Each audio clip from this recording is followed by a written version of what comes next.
Haker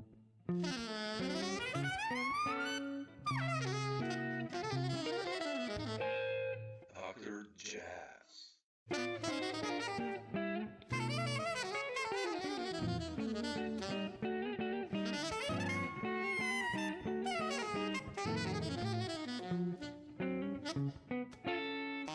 Man, thanks so much for taking the time. Jazz. Appreciate it. Sure.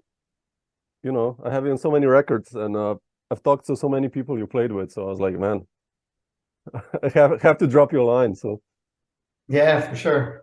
but you know, I'll just jump in, and I listened today. I wanted to start this talk with Peter Brötzmann, who we've known and played with, and you know, listen today to the Chicago octet and tens things, and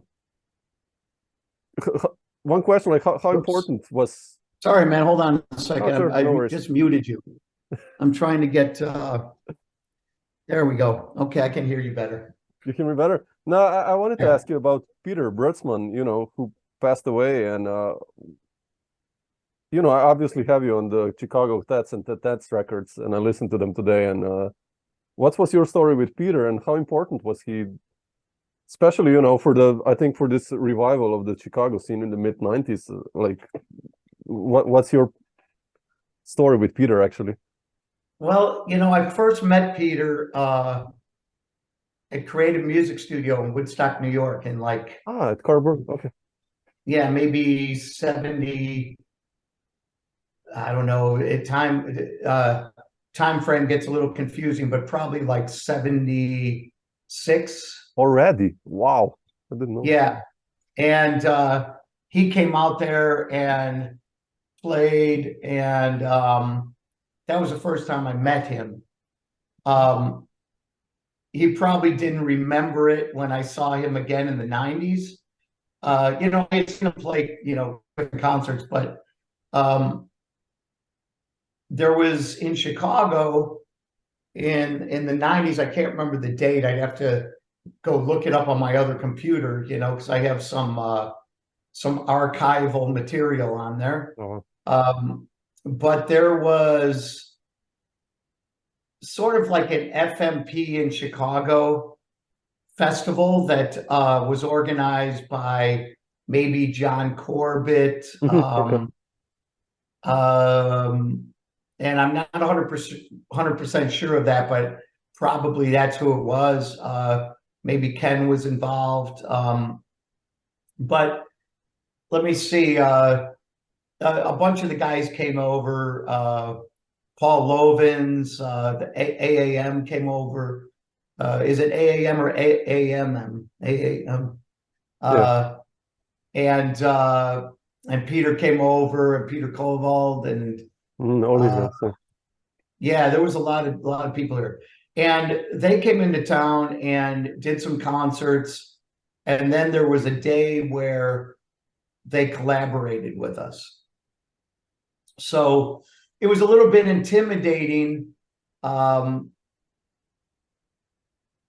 think that I'm trying to think if, you know, like I said, sometimes some of these time frames will get a little confusing for me, but there was also this other time when the NRG Ensemble was playing. This was after Hal Russell had passed. Yeah. So Ken was the band, Ken Vandermark and me, Brian Sandstrom, Ken Kessler, Steve Hunt. And we were playing, and Brötzmann came to the show. Oh, wow. So, and I think some of these other guys from FMP were there. So we were playing, and we killed it, you know, but it was a little intimidating seeing that as the audience. But then the next day, it might have been, or later that week after they did some concerts in Chicago, we did some collaborations with Chicago musicians.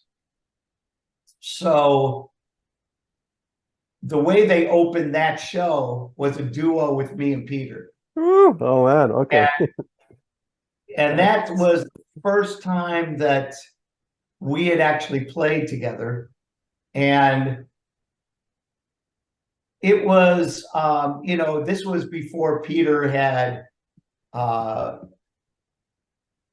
stop drinking, and so he was up all night, and he was I love Peter to death, but he was one of these guys that you never knew which Peter was going to come to the show, and which I can relate to, but he came and we played this duo. We played two. It was almost like we were the national anthem to open the show, and we played two short pieces. And in fact, I recorded it. Oh, wow. And I have it in my archives. Oh, man. Okay. Which, might be released at some point, the first meeting type of thing. In fact, we were talking about maybe releasing it on a 45. Wow. Yeah, come on. That would be so cool. It would be like one on each side because it's short enough. So we did that, and it was great. And that was really the first time I ever played with him. And then when did the Tentet start? I can't even remember, the Chicago Tentet. But when he came out, that group was so incredible. The Chicago scene was thriving at that time. Yep. And we've made the connections with the FMP guys, and so Peter wanted to do the Chicago Tentet, and the first, if you can recall, the first version of the group, we were all writing compositions. Yeah. Yep. And Peter was writing compositions also, and that was it was pretty amazing. I mean, it was a really good time for me. Creatively, the 90s were a really good time, really prolific for me. Yeah, I want to go there. Like when I check my records of you it's like the 90s. It must have, I don't know where you found the time to do the gigs with everything, actually. It's like... Yeah, I don't either. Because at that time we had, I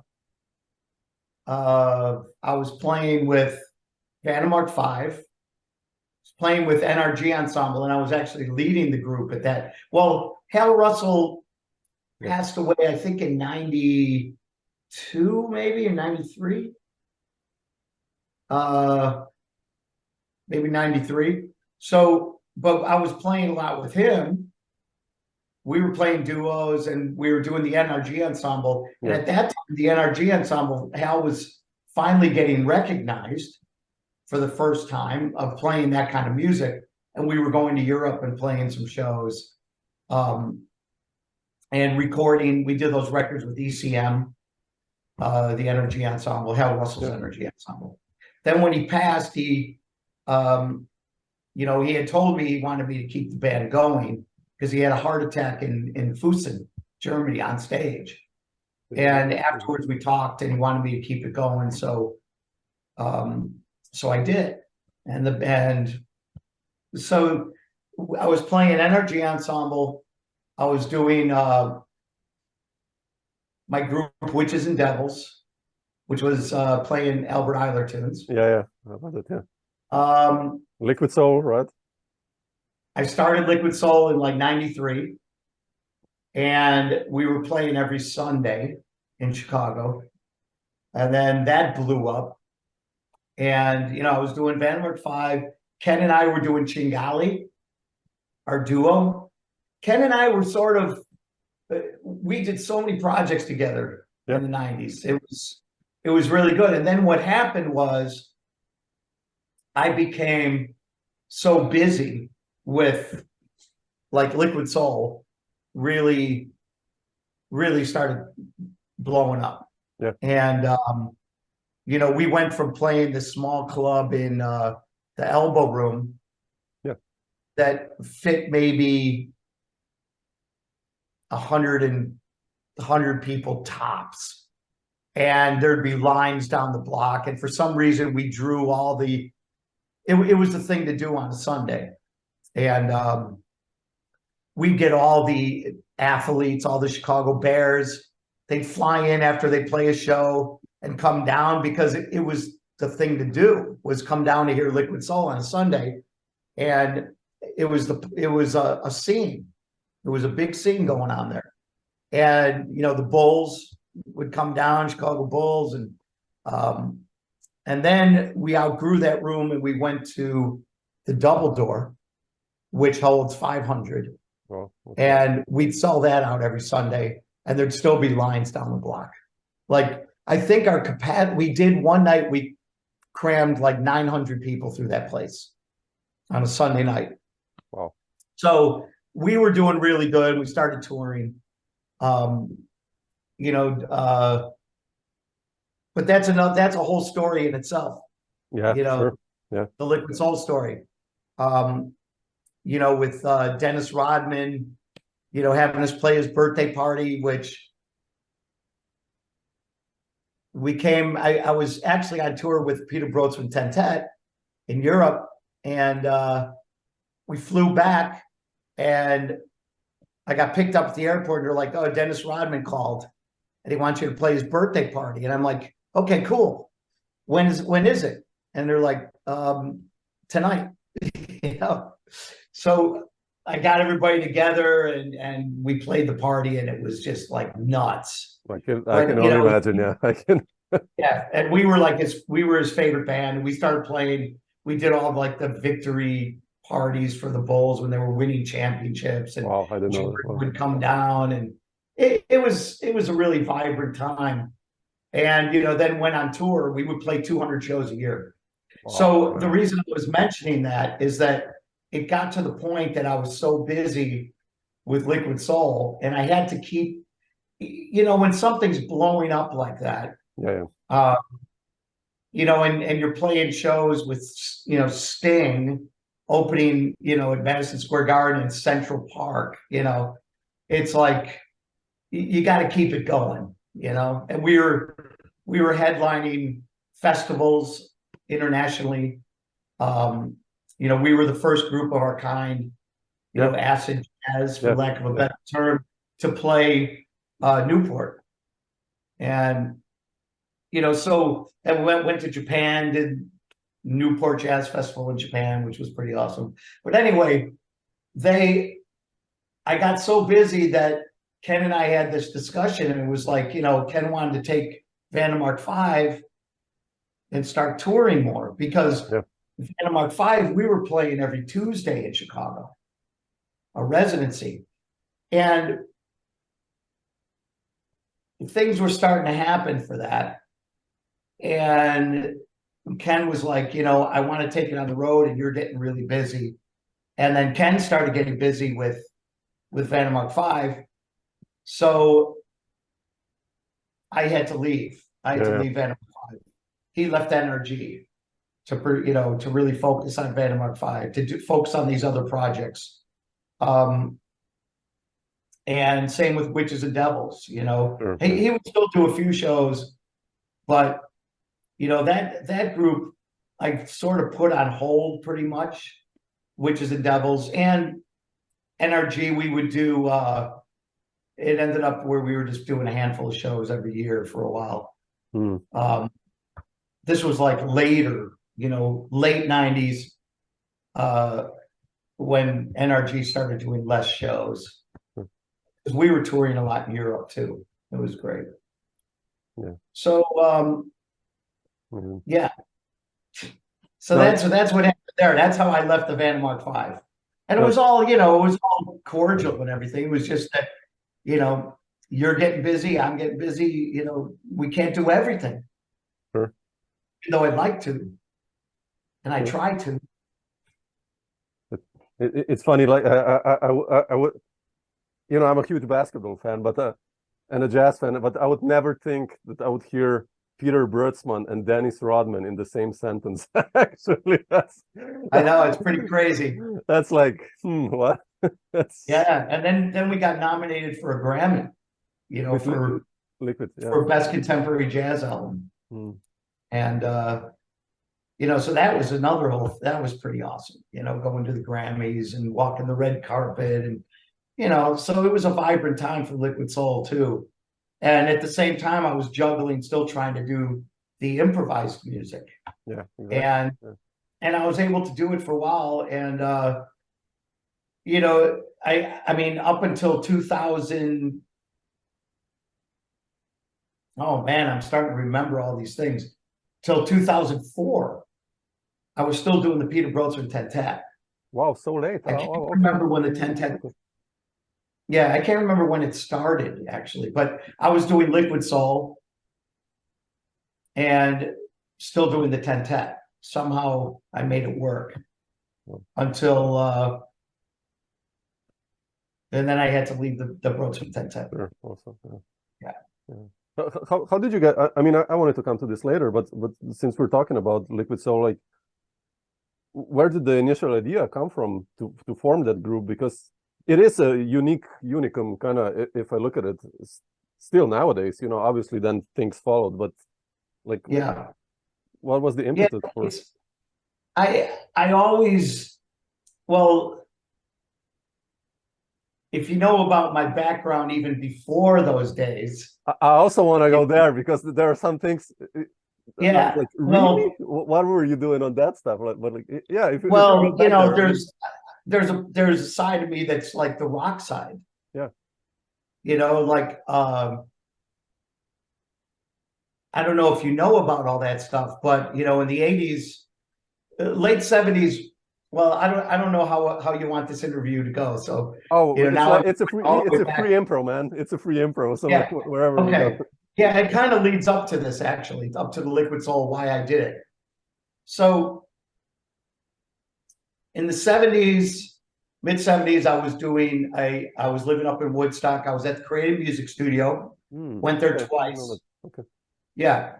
And I mean, that was the most amazing place, because there was guiding artists, was what they called them, but they were like artist in residence. And it was a lot of the AECM guys, Braxton would do a week. Roscoe, Leroy Jenkins, Roscoe, who I ended up studying privately with. Roscoe, that's another thing. Wow.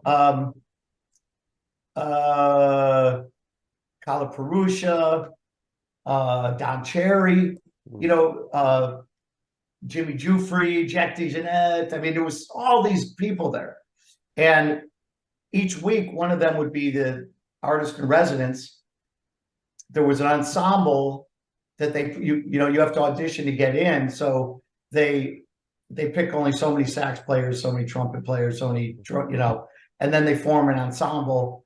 And at the end of the week, you play a concert playing the music with Anthony Braxton or with Don Cherry or whatever. It was really an incredible place that Carl Berger started. It was amazing. And I learned a lot there. There's nothing better than, hands-on. And all the students were just amazing students. I mean, Marilyn Crispell was there with me, Peter Applebaum,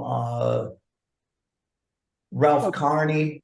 Like Mark Elias, Jerry Hemingway, all those guys, right? Also, the New York guys. Yeah, they were all around there at that time. It was incredible. So, and then I moved to, even going even further back, my first band in 1973, I think the summer of 73 was like a funk band. Really? And I had some of the guys from Earth, Wind and Fire in my band. Wow. Okay. And it was burning. That was my first band. It was called Paragon, 9-piece horn band. Did you record something or which is like Liquid Soul? No, unfortunately, I didn't record it. Ah, that's a shame. Yeah, it's a shame. So moving ahead, I'm in Woodstock, New York. There was a band that some of the Creative Music Studio guys formed together, which was called, it started as the Mind Control Salsa Orchestra, which later became the Swollen Monkeys. Now that group was then produced, our record was produced by Hal Wilner. Mm-hmm. I don't know if you know of Sure, Hal's. sure. Yeah, sure. Like, okay. So we were like the second record he ever did. And that was called Swollen Monkeys. And, you know, Tom Cora, who was also at Creative Music Studio back then. Ralph Carney was in the band. Kramer, Mark Kramer. Mm-hmm.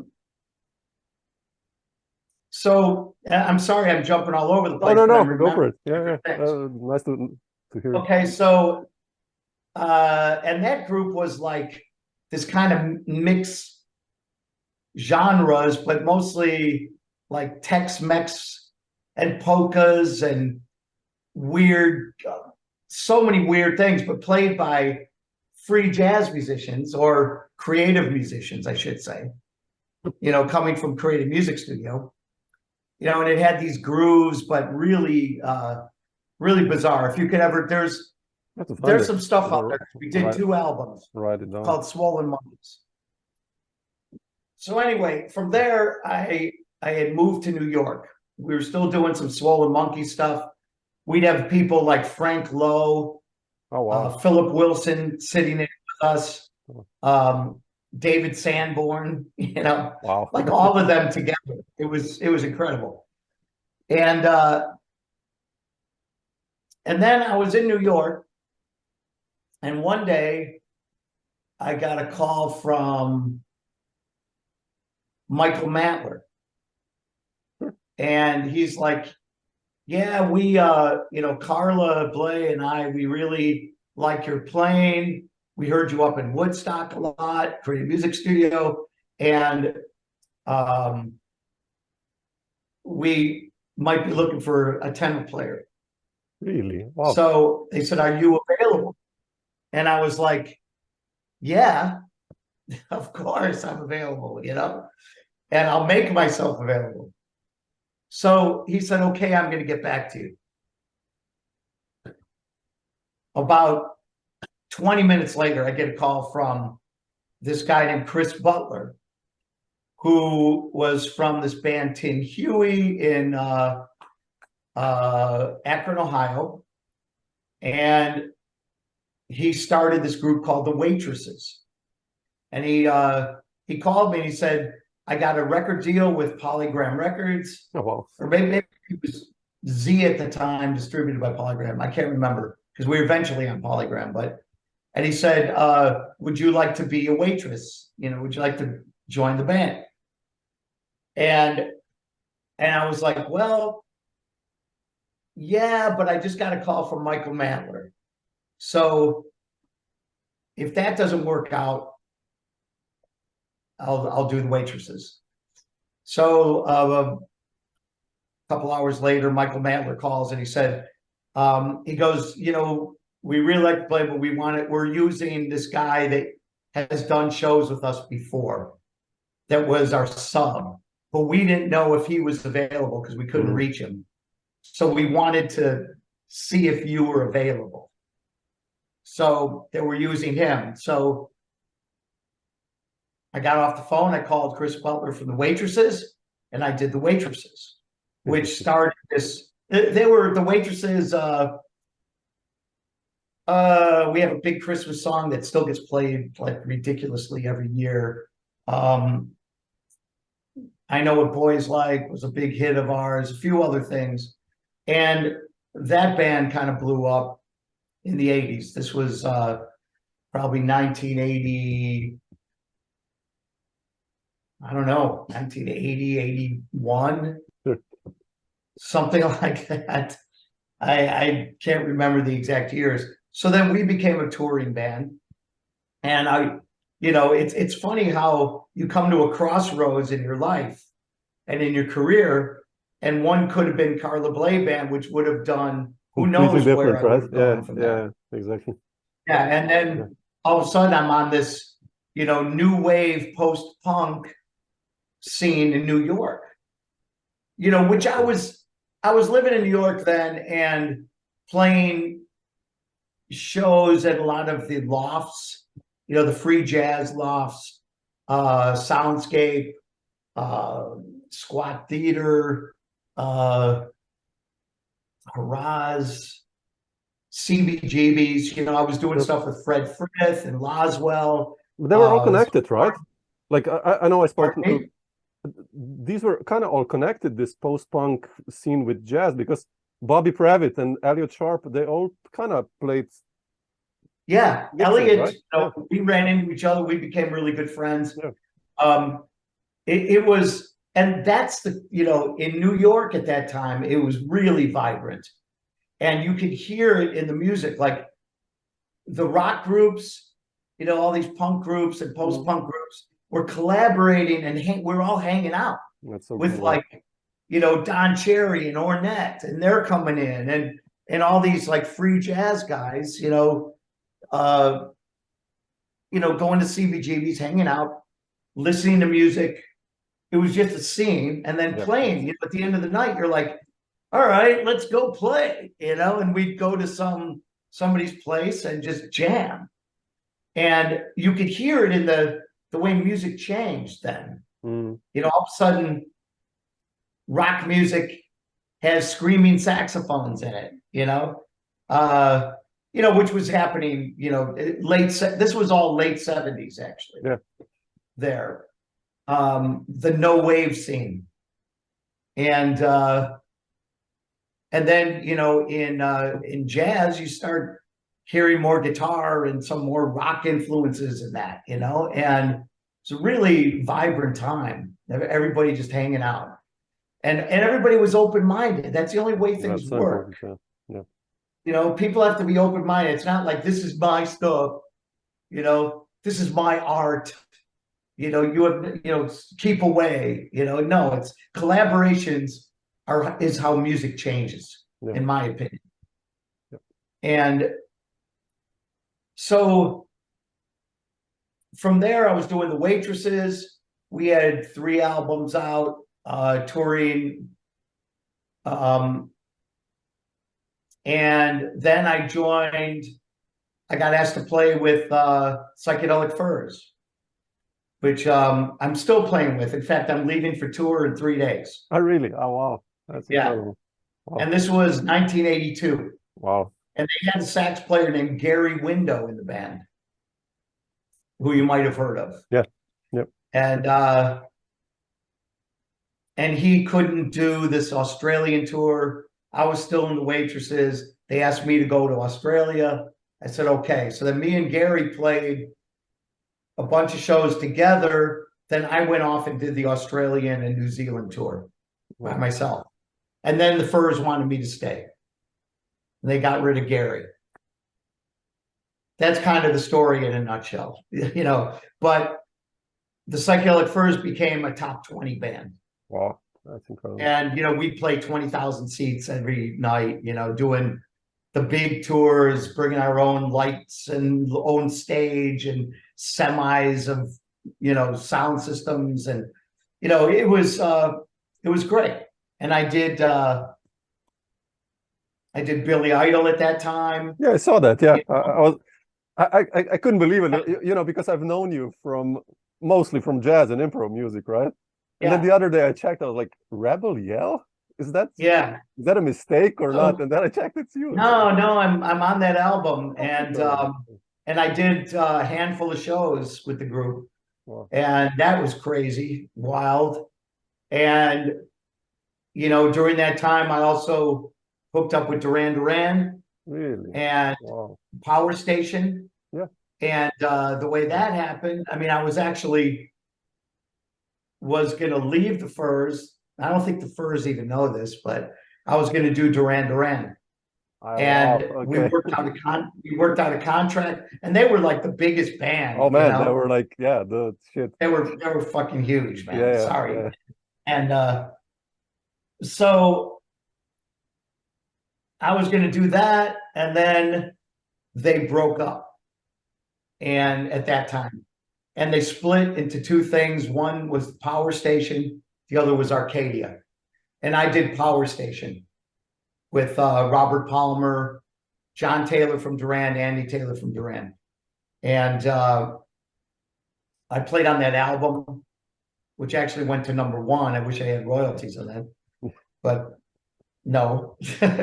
uh, and so all of a sudden I was doing a lot of that, but at the same time, I was still playing some improv shows here and there. And it never left my soul, improvised music. And in all of these, I should mention that, like the waitresses, for instance, I always got to play the way I play. That's important. Yeah. When I played with Psychedelic Furs, I play the way I play with my style. So you hear this and I'm still going to take it out as much as I can within that environment. Sure.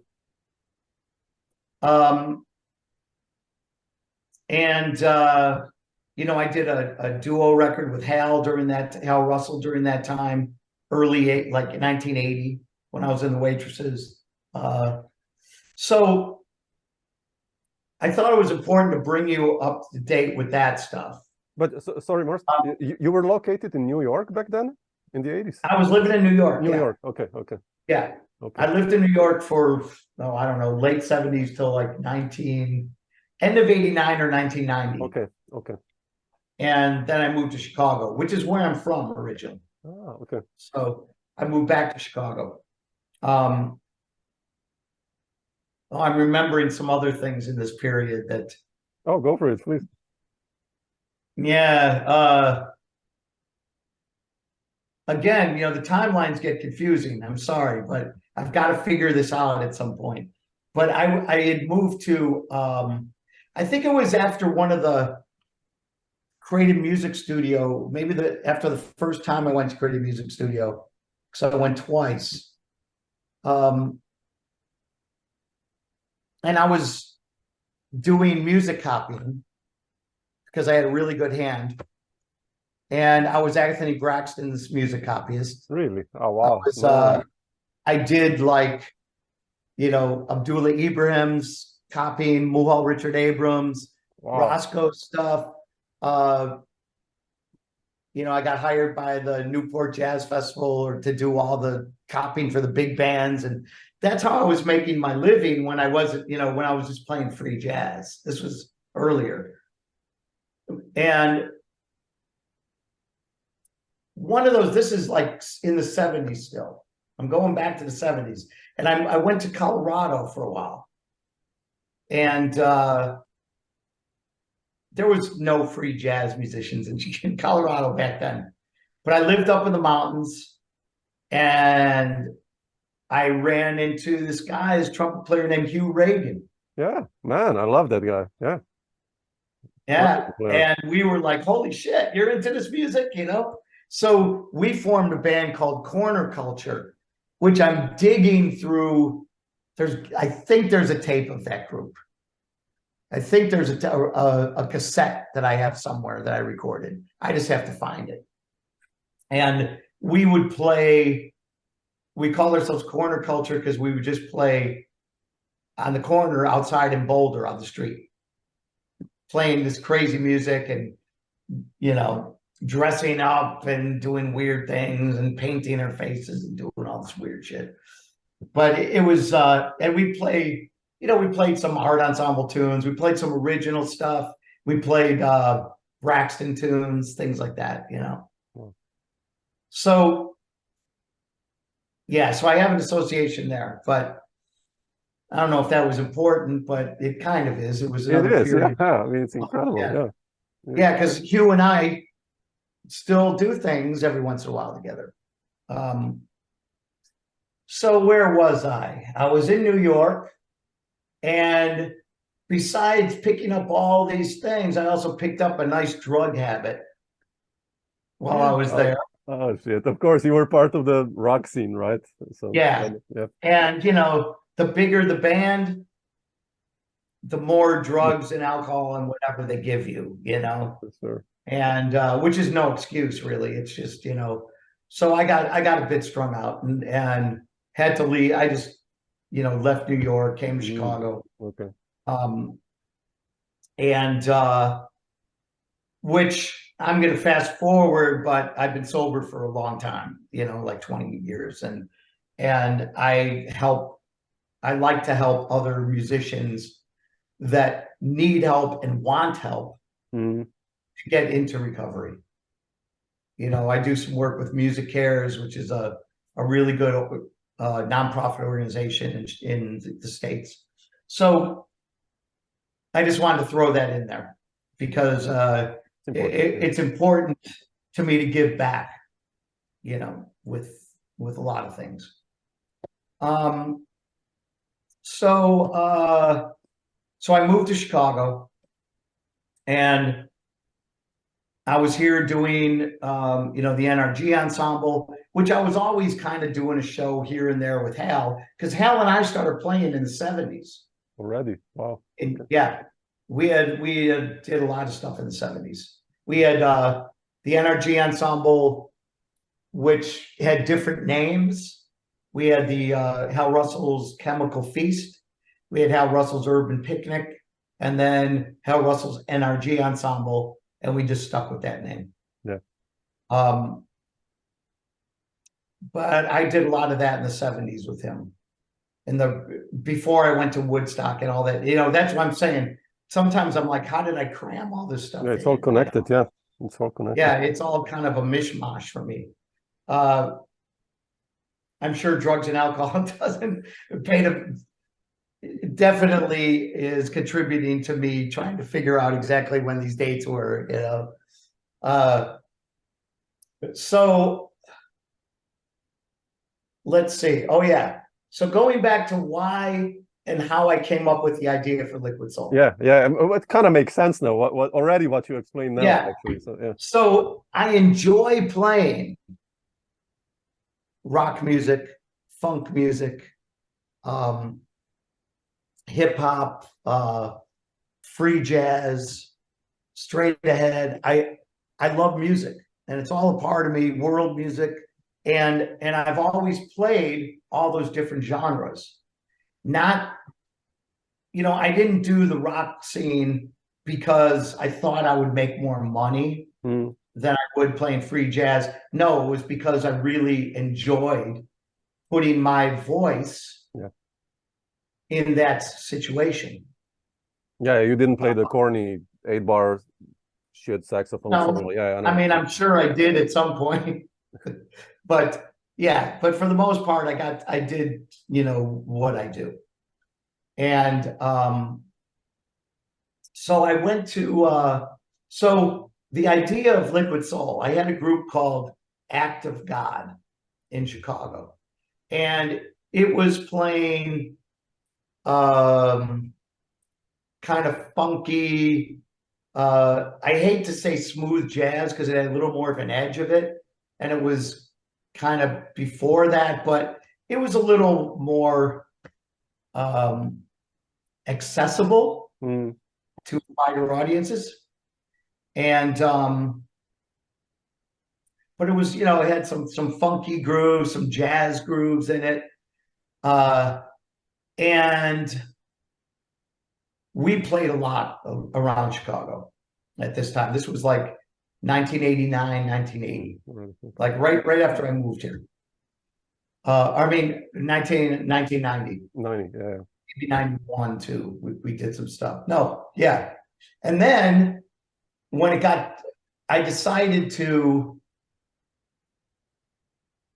add a DJ and to the group, because this was when things in England, they were starting to do things with live musicians and this culture was and they were starting to do that stuff in New York too, like with the Giant Step movement that was going on there, the Collective and Groove Collective. And then my concept for Liquid Soul was taking different genres that I love to play and layering them on top of each other. So you could take, but the common thread had to be a groove. And anything you did over the top was, you know, whatever I would decide to put on top. So you could have like a Latin groove with a hip hop beat, you know, things like that, which you could hear in Liquid Soul. And then I got, the interludes I just had a blast with, because I do all this weird experimental electronic shit and on the records, and and was able to take it out and do some and we would take some jazz standards, put a hip-hop groove to it with a DJ, and which was, I'm not going to take credit for that, because that was being done already in England. UK, Guru and all these guys, yeah, exactly. But so I wanted to try that, but put my own voice or style into it. So Liquid Soul, yes, we're acid jazz, but we're a little more hard edged than a lot of these other groups. Yeah, definitely. Oh, way. Yeah, way so hard. So what happened was Liquid Soul became the acid jazz sound of the Midwest. There was Galactic, which was down in the South, New Orleans. Gray Boy All Stars on the West Coast. Exactly. And Groove Collective on the East Coast. And there was another one too. I'm trying to think, but anyway, so that's how Liquid Soul came into fruition. And it was me just experimenting again with taking different genres and putting them on top of each other, taking an Ornette Coleman tune and putting a funky beat behind it, and making it our own. Yeah. And then writing for that in that concept, and doing some odd meter times. But still with this groove that people can, and people are dancing to 7, it's like, what, but it works. So that's how that came into fruition. With Liquid Soul. And then it turned in, when we first started at the Elbow Room, which was 92, 93, and started doing shows, we opened up the stage to other musicians to sit in, because I was the only horn player at the time. It was only a 5-piece group. And I think it was 5-piece. And then we'd have MCs come up, because through the DJ, he was connected more with the hip hop and the scene in Chicago. So we get these rappers to come up there and do freestyle jams with them. And that was, and we'd create different tunes. We still play. Really? Not as much, but we still play every once in a while, and we always do freestyle jams within it. In fact, towards the end, in about 2000, maybe 2002, before I broke up the first version of Liquid Soul, we were doing every Sunday still at the Double Door, but we would call ourselves the Replacement Killers. And I would have, the rule was that everybody in the band had to have somebody replace them twice a month. And then we would do just freestyle jams on stage. None of the regular Liquid Soul tunes. So there was always an element of improvisation going on with me, with this stuff. And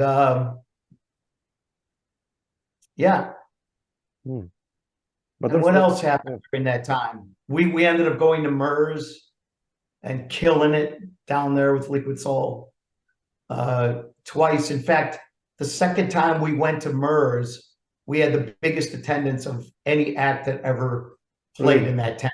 Oh, wow. So it was Liquid Soul Live is a powerhouse, man. Playing festivals, we just we kill it. I can imagine. And still, it's just so, and we have so much fun. And in all the projects I do, I always like to have fun. I see you do that. When you play NRG Ensemble always had some humor in it. playing, I'm a serious musician, yes. You know, there's a lot of time that goes into the craft. Sure. But at the same time, let's have some fun and play some music. Let's not be so serious. That's gone many times, yeah, nowadays. When you look at jazz groups, it's like, yeah, exactly. Come it's on, like, this is my art. yeah, Don't give me a smile or something. Come on. Yes, exactly. Yeah. You know, so, you know, even like Bone Shaker. Yeah, I love that group, man. Yeah, I mean, we have a blast. We're like laughing on stage, and I'm throwing like, you know, firecrackers or these like pop things you throw on the ground at Paal when he's playing, you know, and he's doing a solo, and it's like, you know, and he's like, you know. Are you guys still active with Kent and Paal, kind of, or? Yeah. Yes. We want to do more stuff. I mean, I could move. This is moving way ahead, and I don't know how much I want to talk about this, but I've been going through a lot of chemo treatments, which I'm still doing, and you know, I have cancer, and I've been dealing with this for a whole year. So I've only played a couple shows, maybe 3 shows over the last, you know, few weeks. Sure. I started playing again for the first time since December. Wow. And, you know, and I'm playing tonight with Extraordinary Popular Delusions, and tomorrow night. And then I go on tour with the Furs. You know, I'm just going to go do it, man. But you have so much energy. It's so nice to see you. You have so much energy, like when you talk now. Yeah, nice I'm just going to go play, man. You know, I'm like, you know, this is ridiculous, you know, doing these treatments that are like, I feel like they're killing me faster. And I'm like, side effects, yeah, I can imagine. Yeah. I'm going to play some music, man. So, but anyway, I don't want to dwell on that part, but that's why things have sort of been on hold for about a year for me.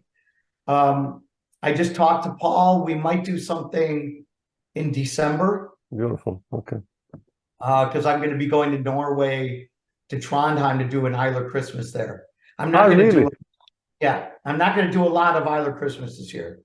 Just a handful of shows.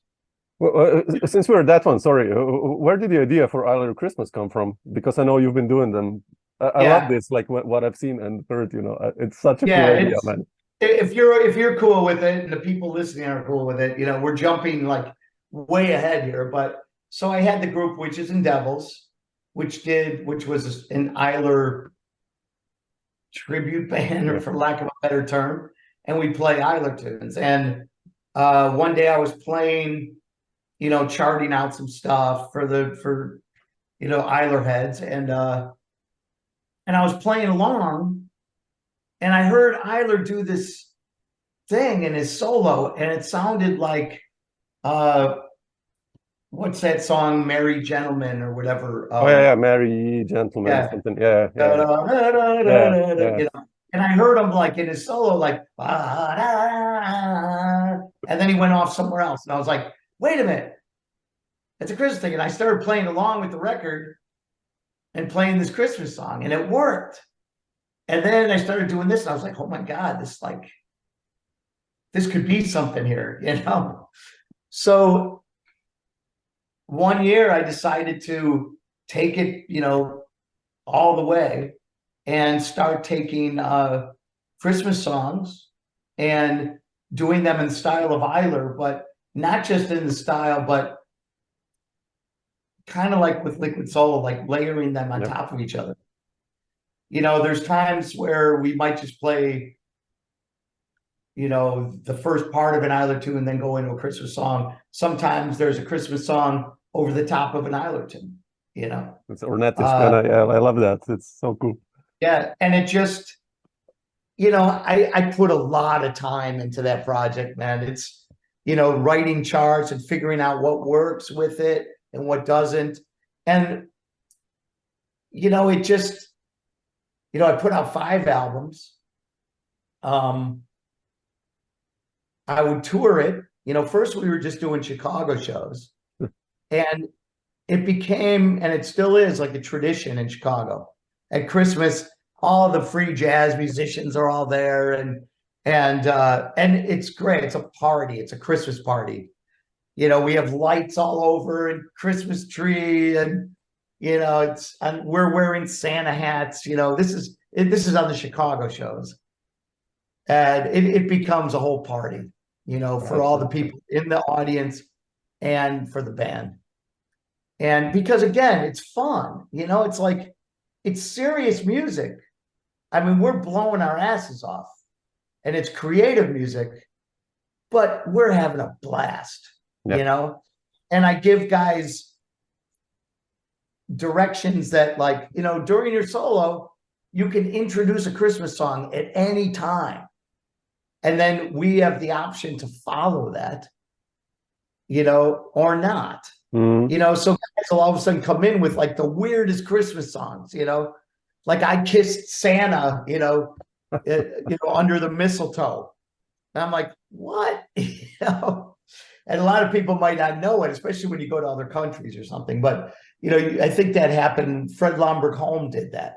Oh, really? Okay. One year. And I copped on it, you know, and it's so much fun. So I started taking it on the road.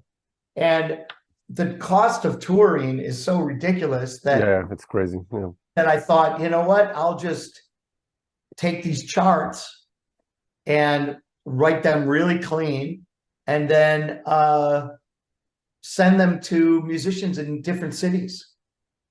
So I would get, like, you know, these top improvisers in, you know, different cities here and in you know, in the States and in Europe. And maybe we'll do, you know, if we're in Texas, I'll use the same group for 4 shows around Texas area and New Orleans. Or, well, sometimes I use a different group in New Orleans. I use the New Orleans musicians. But for me, you know, it saves on the travel costs, which is cool. It's a new environment as well. I mean, it's really, it's a challenge for me because I'm playing with different musicians. Yeah. I'm sending them the music in advance. We end up doing 1 rehearsal usually, run through the material, but it's always going to be somewhat different. You know, I mean, I have arrangements where, because I know what Christmas songs work with what Eiler tunes. But like I said, anybody can introduce it and derail where we're going in the arrangement. And we can all follow or not. We have those choices. So it became another tradition where I would do that every Christmas season. But man, it's a lot of work for something that happens, you know, 3 weeks out of the year, every year. And then I started thinking, you know, I don't want to be pigeonholed into this Eiler thing, which I think might be happening, you know, because I put a lot of emphasis on that project. So I don't want to be, oh, Mars Williams, oh, he does that Eiler thing, you know, he sounds like Eiler. It's like, no, that's just a part of me. Yes, I'm influenced by Eiler for sure, but that's only one part of what I do. Definitely. Yeah. You know, and one part of my voice. I would hope that it adds to what my voice is, you know. So that's why this year I'm only doing a handful of shows. And, you know, and also I sort of, it's going to be, I just found out I might do Philadelphia. And where are you located? I'm in Slovenia, Europe. Slovenia, okay. Yeah. I don't think we're going there. No, you should one day. We should play one day. So. Yeah. I think the closest is Norway. You know. Yeah, so. That's a long one. Yeah, but Marcia, you mentioned Eiler. I wanted to ask you. You know, and we mentioned Brötzmann before, and all these really strong saxophone voices, including yourself, right? But you know, Brötzmann did like the Machine Gun 68. And how much did you, like, let's say, I guess, early 70s, were you aware of what was happening in Europe back then, like the Um, improv scene, which was, you know, growing really strong in the UK and in Germany? I didn't become aware of it. I was mostly influenced at that time with the AACM because I lived in Chicago. Okay. And I would go in the early 70s, I'd be on the South Side going to all these shows, that were, playing in churches and at the universities and doing these shows that were, Thurman Barker, Oh, sure. you Henry Threadgill, Leroy Jenkins, and then the art ensemble would play, and then Roscoe, and then the big percussion groups that were happening, and Braxton playing with, the group with George Lewis and Barry Altschul and Dave Holland. I mean, that's where my influences were in the early 70s for this kind of music. Yeah.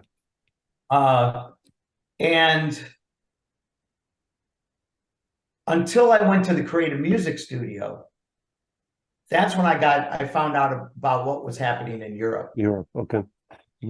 And being more turned on to Eiler and things like that. And that was, mid 70s, something like that. I mean, I was aware of, that's where I met Brötzmann, and heard him play. But I mean, I knew that there was this kind of playing going on, and I'd see, I mean, who did I mean, I knew that all these guys had moved to Europe and started doing stuff there from the AACM. Yeah. But it wasn't, I guess if I would have gone to the record store and knew what I was looking for, I might have been more influenced by that. But now it wasn't until Creative Music Studio. And then I started hearing these people live.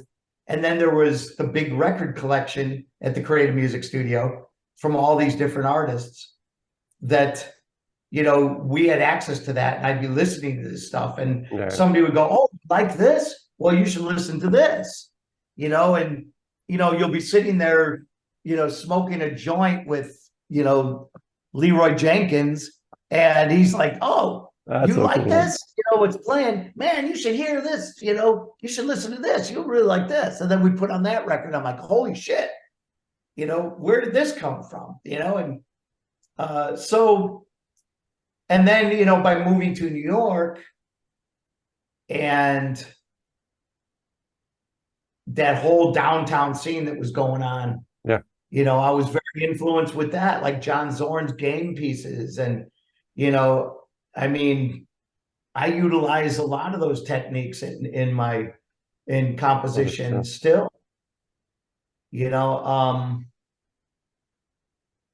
Yeah, we're dwelling a lot on a lot of this past stuff, but you want to know my history. So, but there's a lot of stuff in there, you know about my circus project? No, that one I don't know. What was that all about? What is it? I just started thinking about that because when I mentioned MERS, in 2004, they asked me to be the artist in residence type of thing. I don't know if you're familiar with how the MERS Festival used to run under Burkhard Hennen. No, I know the festival, of course, obviously, and everything. Yeah. So I'm getting a little warm here in the sun. But they would do, every year they would pick a musician, and they do a thing called the project. So during the day, before the main stage to shows at night, they had 3 different artists that they pick, and they give you a budget, which they don't tell you what the budget is until you go over it. And it's pretty big. Sure. And you're allowed to bring, they want you to do a project, and kind of whatever you want to do, as long as it incorporates some, improvised music. It can be multimedia, which they kind of like. And it could have some structure, whatever you want to do. And just bring the musicians and whatever. So I was like, well, I had been a part of some of those projects before. So I was like, well, what hasn't been done? And I'm thinking, I want to do something different, And one time I was in Chicago, when I was in Chicago, I went to, I don't know why I went to this place. I think these guys called me up and asked for permission to use a song, a Liquid Soul song or something, in doing a circus thing or something for some like theater piece circus thing. So I went and saw it and I was like, oh, wow, this is pretty incredible, with these acrobats. And so years later, I'm thinking of what to do with the project. And I'm like, what about doing a circus? Like improvised music with aerial circus performers and jugglers and all that, I don't think anybody's done that yet. And which I don't think anybody did at that time. I think I was probably the first. And at least the way we did it. So I went and met with that circus troupe in Chicago. And I said, here's what I want to do. And I said, there's going to be some structure. There'll be some cards that will dictate where the next thing is going to go.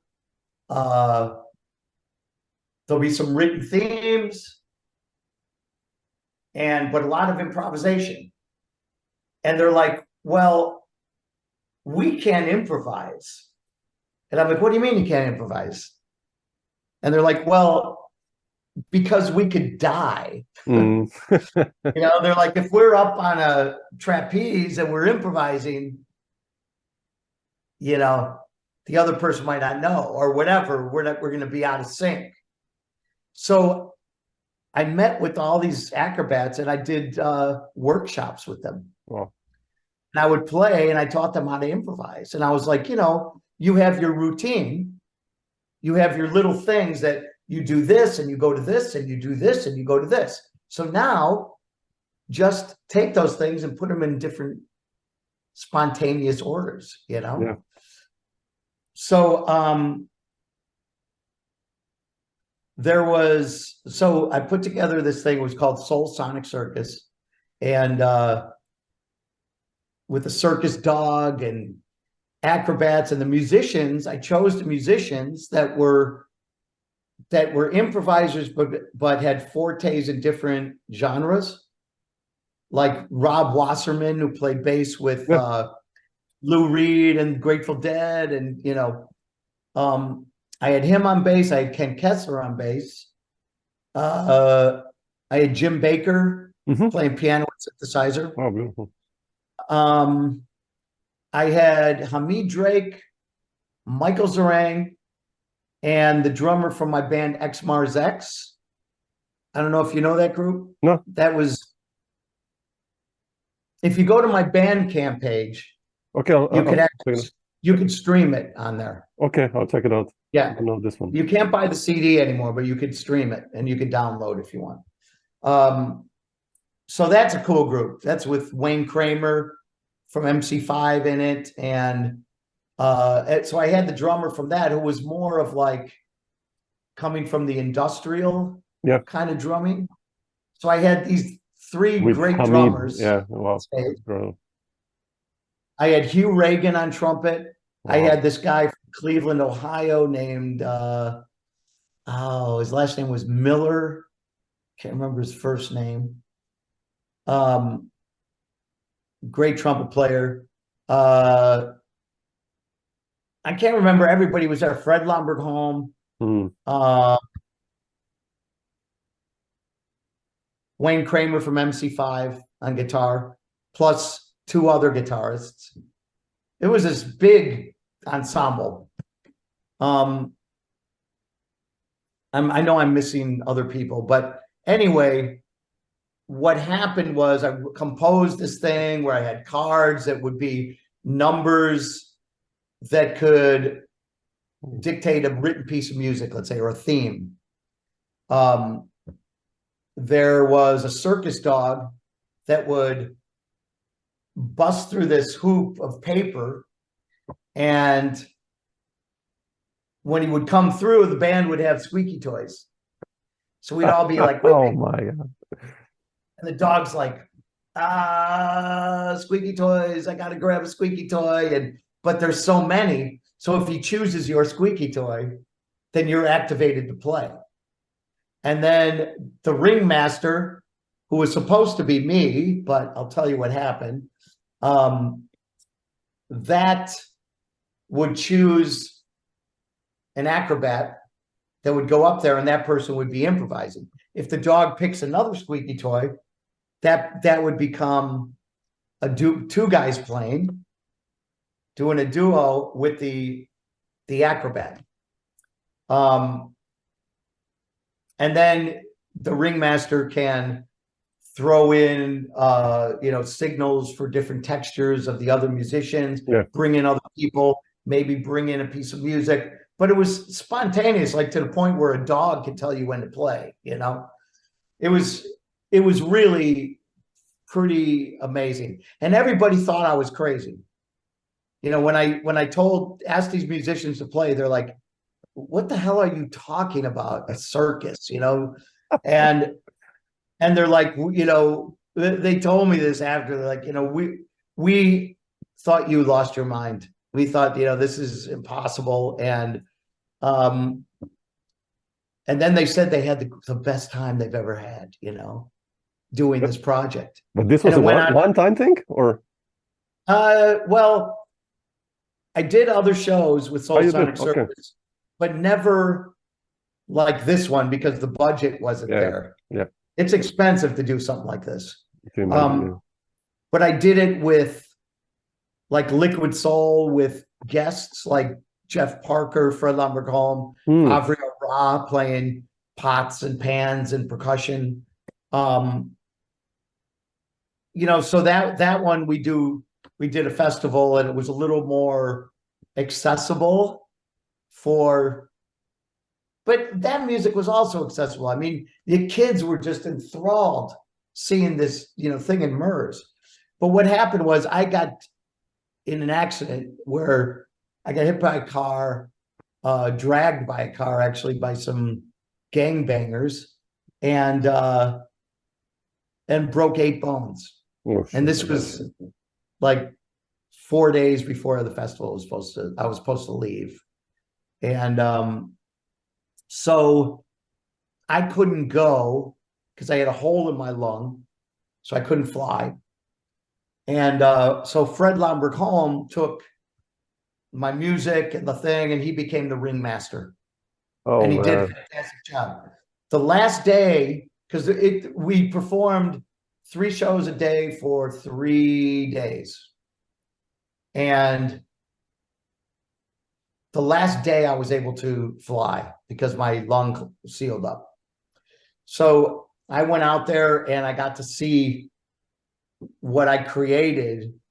And it was, I was crying. It was like, holy shit, this actually worked, But Fred did like an incredible job.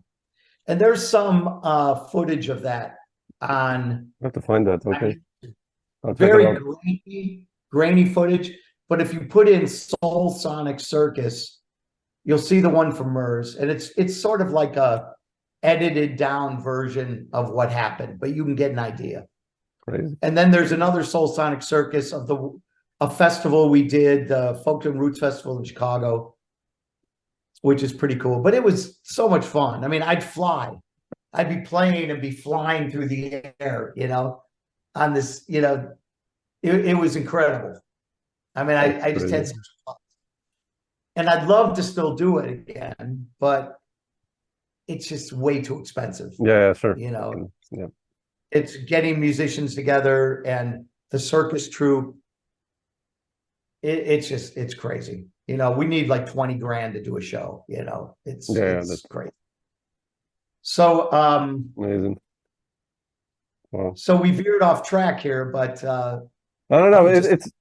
it's fascinating to hear you. Like you know, like so many of you guys in Chicago, there's so much self-initiative and this craziness going on. You know, it's like you and Mazurek is the same kind of, and you know, Ken, we mentioned, you know, all you guys that, you know, you come up with a project like that. I'm like, what? It's, yeah. Well, there's so another much, project. you know. Yeah. No, sorry. There's a project I just did. I don't know. Do you have any other questions?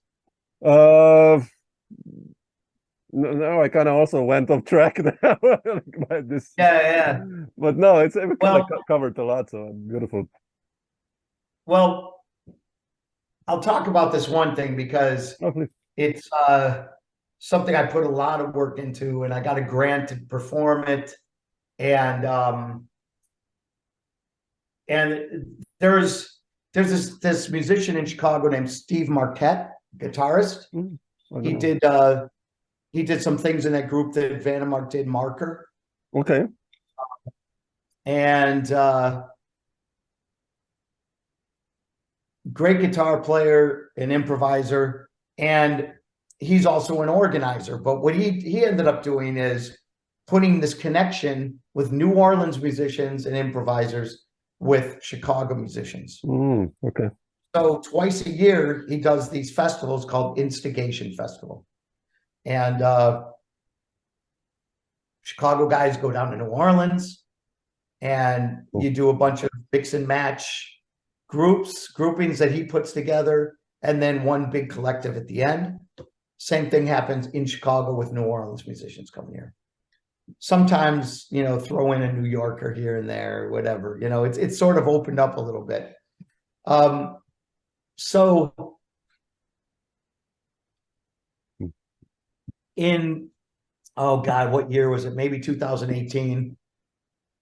He commissioned me to write a piece because every year he picks somebody and he commissions them to do the final thing with the group, with the big, large ensemble. Yeah. So again, I'm like, okay, what hasn't been done? You know. So I wrote this piece. There's a place in New Orleans called the Music Box Village, which is this outdoor performance space in the round. And there's these things called houses, but each one of the houses is an interactive sound sculpture. Oh, wow. That you can get inside of and play all these different sounds. Some are electronic, some are percussive, some are like wind sound. It's just, we don't have enough time to talk about this place. You know, you could go online and look up Music Box Village. I have to find it. Yeah, I'll check it out. Yeah. And so I wrote this piece, and we performed it, but a tropical storm came in, so we had to cut it short. So we did a really quick version of this thing after, you know, and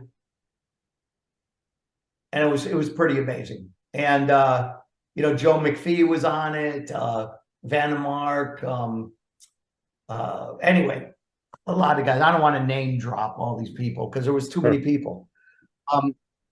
So I incorporated the sounds of the musical sculptures with the musicians. And then when we were done, it was like, okay, I put this time in here and it was done. And we had to cut it short. You know, it was supposed to be a long piece with these extended improvisations. And so I thought down the road, what year was it? 2021. I was like, you know, I'd really like to do this piece again and extend on it, like really build on this piece and really compose. And, but it's going to cost a ton of money to bring all these musicians down there, house them. So I applied for a grant and I got it.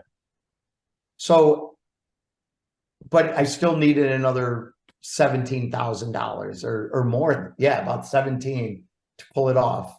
The show cost almost $60,000. Oh man, that's a lot. Yeah.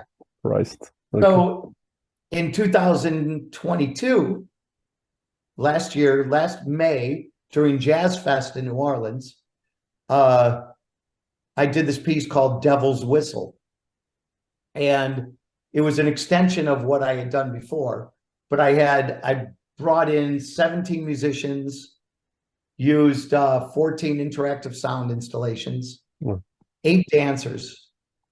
And, you know, Nels Klein was on it.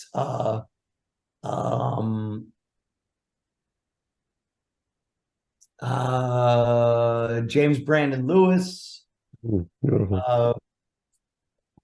Michael Zarang, Jason Marcellus, Anthony Cox played bass. Really? Wow. Okay. Player. Yeah. I love Anthony. Yeah.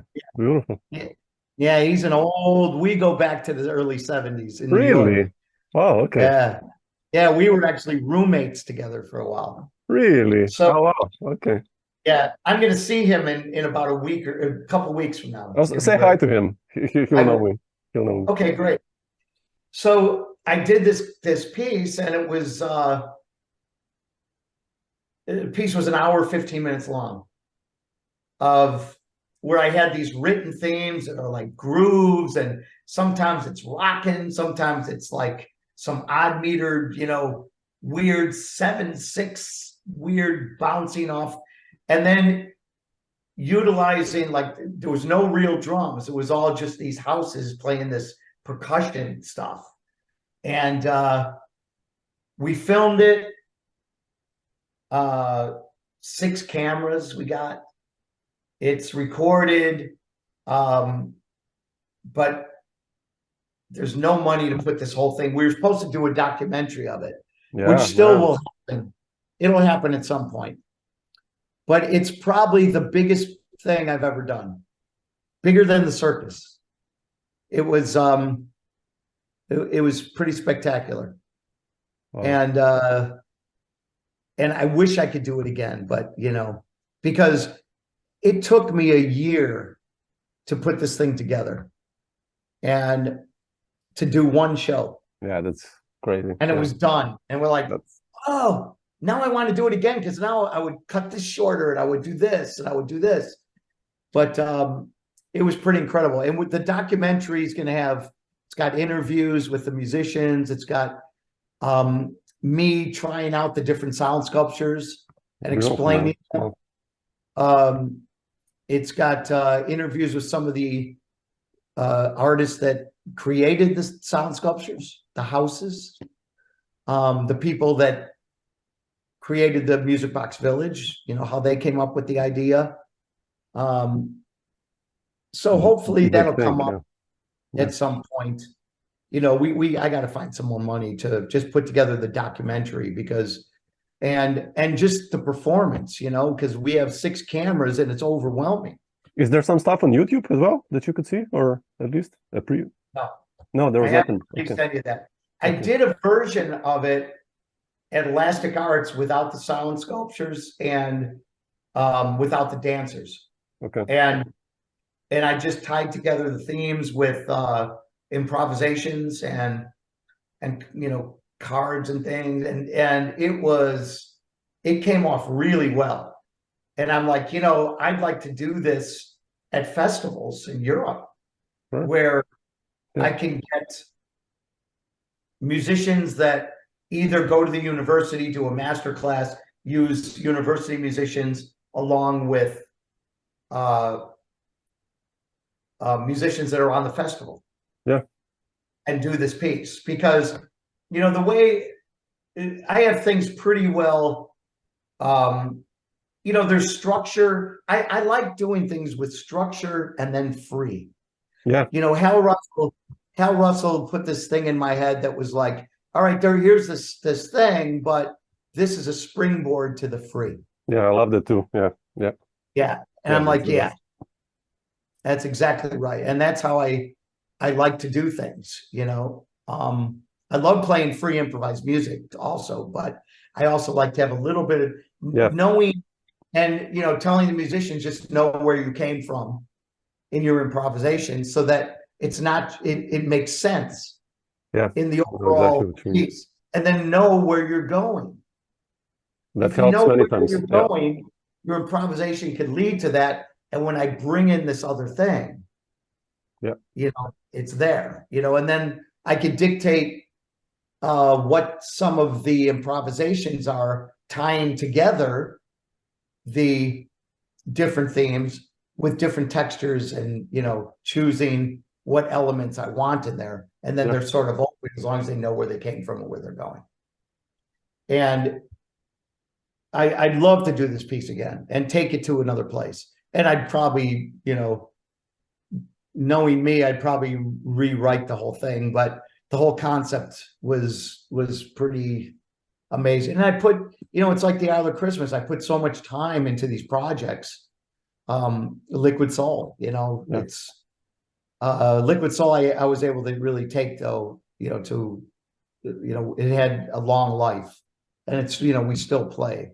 Like I said, we just played a couple weeks ago. That was 2 of the gigs out of the 3 I said I did since December. No. So, and tonight I'm playing it tomorrow. So that's, No, but beautiful, man, to hear that I hope, you're getting better. You have, when I hear you talk, you have so much energy, and it's nice to hear you, like, beautiful. And I'm ready to hit the road, man. Play some music, take the music out there, man. It's like, you got to give it back, man. We're given these gifts. Yep. As a musician, you're given this gift that not everybody gets. I mean, we all have it. We all know what our calling is, or at least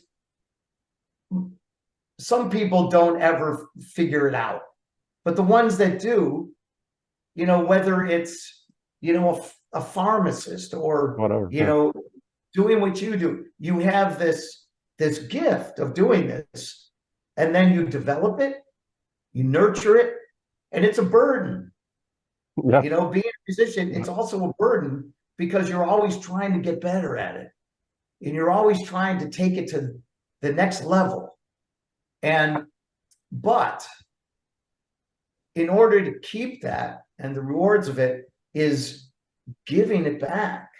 Yeah. And being on stage and seeing the faces of people that are just like, glowing, or their eyes closed and doing this. And, and then afterwards, you get these gifts of people saying, that record and that ballad you played got me through the hardest time, when I was going through a divorce, or my mother passed, or, something like that.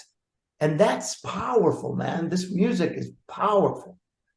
And we have an obligation. This is my belief, okay? I can't speak for everybody, but my belief is that we have an obligation. If we're given this gift, we have to nurture it, we have to do it, but we have to give it back.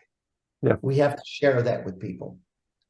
And by doing that, and then what adds to the gift is that I'm able to take it, worldwide.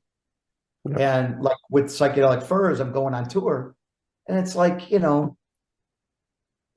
seeing these fans, man, and playing to them, and it's like, it's incredible. That's the rewards.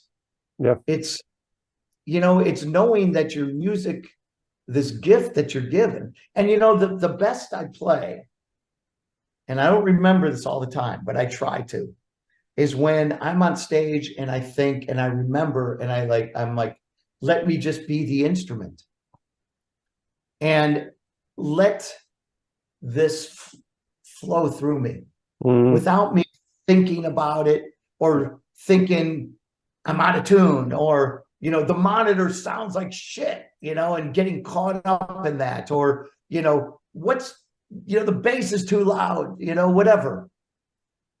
Let me be the instrument and put all that stuff out of there. And I don't remember it all the time. I wish. Yeah, sure.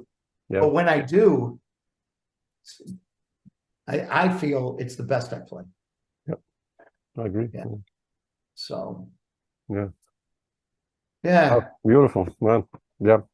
You ended it so nicely here. I don't even want to ask you further questions. All right. No, but man, beautiful, to hear you talk about your music and stuff. Like, so nice. Thanks for taking the time. I appreciate it. And yeah, man. Thanks for having me. I appreciate it. The Mars, if you're ever in Europe around Slovenia, drop me a line. We'll get together or what. And I wish. I love Slovenia. I really do. I really love that. I was there. Maybe I was there with Brötzmann once. I think you were with Brötzmann. I think you were in Cerkno. No shit, were you in Cerkno or Ljubljana? I saw can't remember, but we did. Didn't I do something with Ingebrigt? Or no, that was. Where's the Cerkno festival? Or in Slovenia? Yeah, you were in Cerkno. Yeah, exactly. Yeah, I was there with. Oh, it was what's that group that they Scorch. Oh, exactly. It was Scorch Trio plus me. Oh yeah. We did the tour and then we did the album. That was a really long time ago. Yeah, we released the album. I know. I wish I could go back there because it was fantastic, and I did some tourist stuff, and went up in the caves to the hospital up there. Yeah, Pranya. Yeah, exactly. It's such a beautiful country, and the people are just so. It's a nice place, so get me back, man. Get me back. Yeah, I know the people. Let's do. I'll be in Norway. How far is that? That's a long one. Little flight to go and do Isla Christmas there with local guys. Just putting the thought in your head. Yeah, actually, you triggered now. Yeah. My wife will be happy. Another project, right?